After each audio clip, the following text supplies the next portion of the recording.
I'm running for president. Americans have fought their way back from tough economic times, but the deck is still stacked in favor of those at the top. Everyday Americans need a champion, and I want to be that champion. So I'm hitting the road to earn your vote, because it's your time, and I hope you'll join me on this journey. Our guest is the former Deputy Undersecretary of Defense, now a senior fellow at the London Center for Policy Research. It's a pleasure to welcome Jed Babbin back to MidPoint. Jed, always a pleasure to have you on the show. Hey, thanks for having me. Here's something I go back to 2008. I remember this television commercial. It's 3 a.m., and are your children safe and asleep? And who do you want answering the phone? And that was Hillary Clinton's ad at the time, which basically pointed out that she had the experience. I would imagine that something like that still chafes at someone like you, because there are those people who look back and say that, in their opinion, Mrs. Clinton did absolutely nothing to help push foreign policy forward. Well, that pretty much sums it up. I mean, if you read her memoir, and I did, so our readers and listeners wouldn't have to, I took one for the team. But this book shows that she went pretty much everywhere, did pretty much everything she could to push American foreign policy, but there's no evidence anywhere in that book that anybody actually listened to her, anybody changed their behavior. This is an utter failure. She was one of the architects of Obama's foreign policy. She supported the Libya operation, which was terrible and has had really deleterious effects in the Middle East. And, you know, she just is not qualified, quite frankly. But what does it mean when, even in 2012, Senator John McCain is the one who said her work has been outstanding? What are we supposed to take then? Because you know as well as I do, the left will use that against them. Well, of course, but, you know, with all due respect to Mr. McCain, he hasn't been right on foreign policy since the earth cooled. Has he been right on it? I don't even know where to go with that point, because right now I can tell you that I can hear Senator McCain going, "Thanks a lot, Jed." Let's move. let's move forward. I imagine he probably does not have me on his Christmas card list. I would imagine that right now you've been sent off that Christmas card list until the earth actually warms and then cools again, as a matter of fact. But with regard to all this, let's play devil's advocate on this, Jed. Some people who would say, wait a minute now, she inherited a terrible situation here. She did the absolute best that she could. And you know I say that tongue in cheek and also from others. Your response would be? Well, I mean, she basically may have inherited a mess. But the point was, she was Obama's principal architect in foreign policy, and the world is a lot worse now than when she became Secretary of State. If you look all across the Middle East, things are aflame. If you look at Russia, you look at China, you look at all of the nations that are adversaries to the United States, they are stronger, not weaker. They are in a better position than we are in most places. And the real point here is, under Obama and Mrs. Clinton, we have lost influence pretty much everywhere.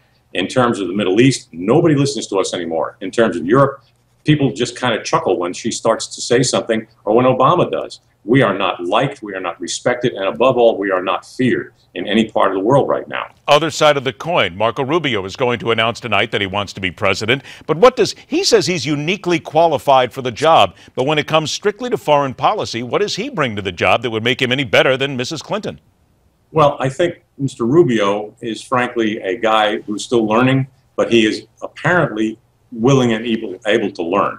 You know, I met him when he was running. I interviewed him very extensively, and he's very smart. He's got good reactions, but, you know, he needs a little bit more time to settle down before he runs for president. He's 43, which is the same age that Jack Kennedy was when he was elected president, so you can't hold his age against him, but he needs more seasoning. He listens to people, and that's a good thing, which is kind of unlike some of the other candidates. Out of the candidates that are sitting here right now, I know how you feel about Hillary Clinton, but let's take then Ted Cruz, let's take Rand Paul, and Marco Rubio, who will be in after tonight. In Jed Babbin's opinion, whom would you be more comfortable with holding onto the nuclear codes? I think Ted Cruz. Mr. Paul is an outlier. He is a libertarian. He's not a conservative. He tries to make himself out as someone who is like Ronald Reagan, as a so-called non-interventionist. Look, every Republican conservative is a non-interventionist, but we recognize that there are certain acts of aggression that have to be responded to. There are certain people who are not going to be deterred, and Mr. Paul just doesn't flat get it. Frankly, he's a chip off the old blockhead. I think Ted Cruz, again, I interviewed him very extensively when he was running. He's very sharp. He's a great debater. I think, again, it'd be a good thing if he ran for president. He is. Whether he could be elected, I don't know. But I think I'd be much more confident with him certainly, than with Rand Paul or with Marco Rubio. And we certainly have a few more to go in the field before it is all filled out. We are not going to get a hold of Senator McCain in the break, but I'm sure he'll hear about it sooner or later. Jed, please stand by a couple of moments. Russia's looking to boost economic ties with Iran, swapping goods for oil. And soon Russian-made missile systems may be making their way over to the Islamic Republic. Next on MidPoint. Back to work, the focus on foreign matters. Welcome back, Senior Fellow at the London Center for Policy Research and former Deputy Undersecretary of Defense, Jed Babbin. Jed, let's go ahead and turn to what's happening overseas now. The Russians are swapping construction materials and grain for Iranian oil. What's the end game in this? Well, the end game, of course, is they're trying to enrich both countries, and Putin's economy is really rocked right now, so he needs to do something. But I think that the basic point that we're missing in that is that they're now lifting the ban on selling very advanced weapon systems to Iran, and that bodes ill for any nuclear agreement we have, because it's going to provide Iran with defenses that may very well make them not quite impregnable, but make it a very hard target to reach in any respect. I definitely want to get to that in just a moment, but I wanted to ask you this. With regard to global oil reserves, is Russia could they in any way manipulate these reserves by what they're doing? I think they will try. I don't know that the Iranians are dumb enough to let them. The Iranians want to get their oil to market, and right now they're hurting a bit, respecting their oil market all around the world. China wants that oil. Russia wants to kind of manipulate it, as you point out. I mean, Russia is very oil-rich, gas-rich itself, so they are in a position where they want to manipulate the price. But there's all sorts of people, the Saudis, the Kuwaitis, and so forth, who are involved in that market. And it's a very complicated market to try to manipulate. Russia wants to advance its influence in Iran, and that's the principal thing they're going for, regardless of the economic effect. When we talk about that influence in Iran, then, we don't hear enough about this when we get down to the nuclear deal between Iran and America. People still don't quite understand, I think, sometimes, Jed, what's going on behind the scenes here and what the Russian involvement is, because the Russians have a big gain here with Iran. They want to see a much stronger Iran and a very nuclear Iran as well. It would bode well for them, would it not? It would. That's what they aim to do in the Middle East. They think, I guess, that Iran will help them in the Middle East and help dominate that region, which is, of course, what Russia wants to do.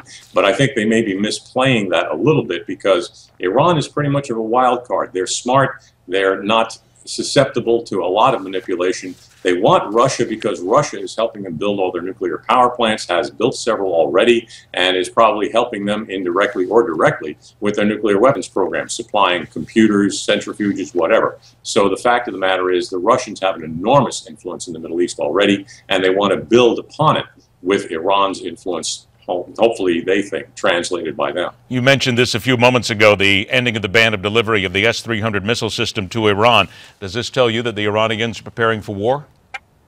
It tells me that they are a little paranoid about it, and they want to be prepared. One of the things the S-300 does is it pretty much makes it impossible to get to any Iranian target without stealth. The Israelis don't have it. We do. They know darn well that because Mr. Obama is the way he is, we are never going to attack Iran while he's in office. So this will give them a better proof against an Israeli attack and raises the stakes, because Israel, frankly, has a shorter deadline now to decide whether they're going to tolerate a nuclearized Iran, or they're actually going to go try to take out their nuclear facilities. Jed, how do you read all the rhetoric that's coming from Iran right now, basically saying there is no deal cut, there's nothing there, we didn't agree to anything? Is this just the mullahs basically trying to save face with their own people, or are they really serious about this? I think they're very serious. I mean, certainly they're pitching to their home crowd.